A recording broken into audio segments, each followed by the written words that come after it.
Welcome to Man Does Tech, where I solve the problems you didn't even know you had.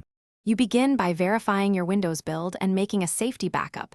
This prevents permanent issues. Open System Restore and create a point, then export the registry key you will edit so you can revert. Once done, decide. Use native settings for mild translucency or install a reputable lightweight transparency utility for stronger effects.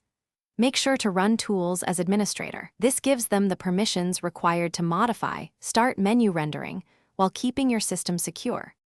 Now you perform the precise edits.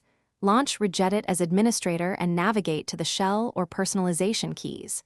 Change accent color and enable transparency flag, or add a blur and acrylic value if you want deep translucency. If using a third-party tool, configure intensity and blur sliders here. After changes, restart Explorer from Task Manager to force the Start menu to refresh. Make sure to test small increments so you can quickly undo if the visual looks wrong or performance suffers.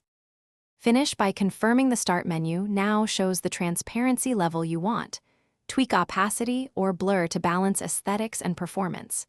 If you notice lag or UI glitches, immediately reduce blur or run your exported registry file to restore defaults, then restart Explorer.